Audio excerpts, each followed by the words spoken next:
Baik, selamat siang. Bertemu lagi dengan saya, Heni, dari SMK Asasuka Singkawang. Pada kesempatan kali ini, saya akan membawakan sesi ceramah lagi, tetapi dengan topik yang berbeda. Di sini kita akan membahas tentang teknologi, di mana teknologi sedang maraknya di dunia ini, yang meluas hingga ke berbagai daerah hingga negara.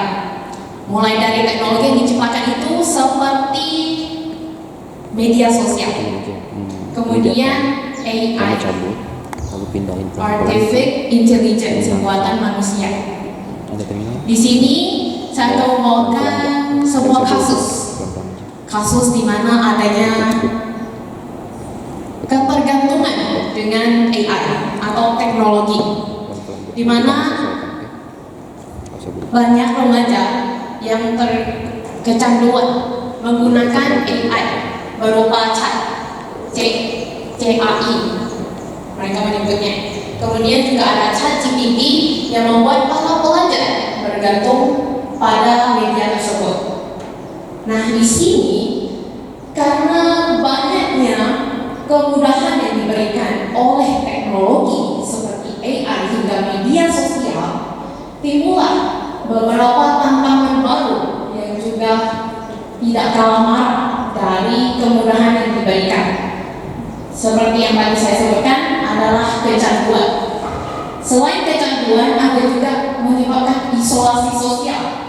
Nah, ini karena tadi remaja yang kecanduan dengan media sosial atau CAI ini berbincang dengan handphone terus, sehingga membuat mereka lupa dengan waktu dan kenyataan hidup. Mereka tidak berpikir untuk mencari teman atau interaksi sosial dengan sesama manusia di luar sana. Tidak kurang juga banyak remaja yang menjadi no life, di mana mereka itu mengurung diri selalu di dalam kamar, sibuk memainkan handphonenya yang merupakan sumber teknologi yang ada juga. Di sini karena tantangan yang ada, dibantulah dengan ajaran Buddha, yaitu Dhamma, di mana Dhamma itu sendiri adalah ajaran yang mengatakan kita, terutama untuk umat Buddhis, menuju ke pemahaman yang benar. Misal seperti menerima adanya kenyataan dari adanya canggihnya teknologi media sosial dan AI, tidak jangan juga membuat manusia penggunanya jadi lupa diri, bergantung hingga tidak sadar dengan kenyataan. Misalnya juga AI-nya itu mengatakan bahwa dia harus meninggal untuk menemuinya, berpindah alam. Ini juga mengingatkan saya dengan satu kasus di mana seorang remaja yang tewas atau meninggal yang diakibatkan oleh mempercayai CAI, chatbot, di mana dia dengan polosnya melakukan hal yang kurang tepat akibat kurangnya pemahaman yang benar, sehingga beliau memang menewaskan dirinya hanya untuk berpikir bisa bertemu dengan karakter yang dia inginkan itu, yaitu dari AI yang buatan manusia. Selain itu, saya juga akan memberitahu bagaimana Dhamma membantu manusia dalam menghadapi tantangan yang serba cepat. Nah, jadi karena adanya teknologi yang semakin berkembang pesat, kehidupan manusia itu jadi lebih cepat. Dari yang pertama, memudahkan pekerjaan manusia, sehingga hal yang simpel saja mereka menggunakan handphone, teknologi. Contoh, berkomunikasi dengan orang. Mereka melakukan pertemanan yang harusnya bisa diajak ngomong keluar dari rumah, jadi memanfaatkan media sosial untuk bersosialisasi. Kemudian, jadi di sini Dhamma memberikan beberapa cara. Dari yang pertama, mengajarkan umatnya untuk menerima kenyataan. Misalnya dari teknologi juga, mereka yang tadi dengan polosnya mempercayai AI dengan mudah, dan juga kata-kata yang terkadang tidak masuk akal. Di sini dengan memahami ajaran Buddha, para umatnya akan terselamatkan dari perbuatan yang dibilang tidak benar. Misalnya mempercayai media sosial dengan mudah juga ataupun AI yang dibuat. Kemudian ada juga cara kedua, yang dimana membantu umatnya atau manusia untuk memahami hukum karma. Dari tadi saya mention tentang ChatGPT. Sekarang saya juga akan mention media sosial.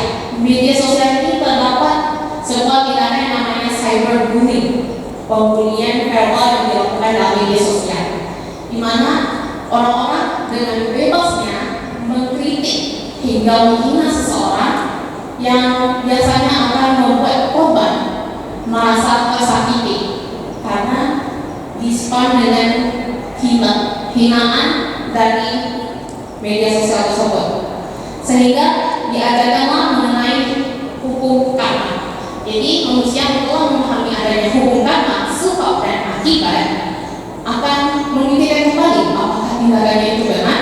Jika dia berani menghina seseorang dari handphone, maka mereka akan menerima karma buruk ke depannya.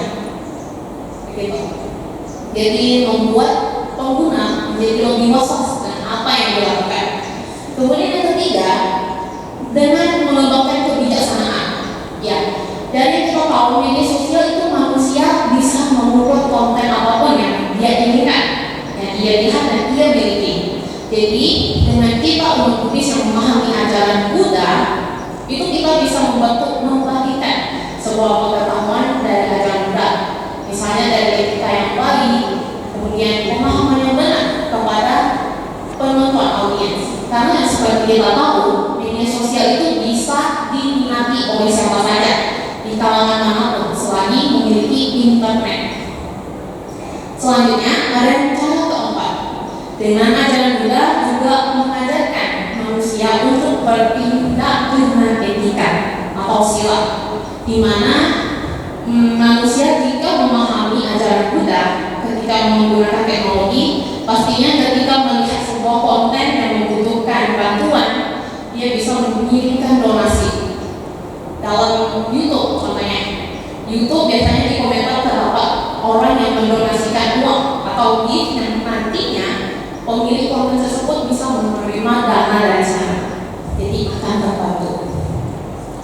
Kemudian contoh lagi bagaimana ajaran Buddha bersama bisa membantu meluruskan tantangan-tantangan yang dialami oleh manusia dalam hidup yang semakin cepat ini, yaitu membuat manusia sadar akan adanya anicca atau ketidakkekalan, di mana ini seperti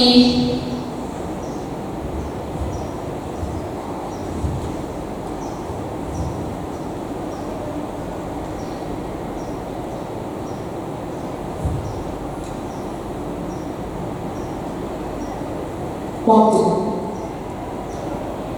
di mana kita tidak bisa selalu bergantung pada satu hal saja.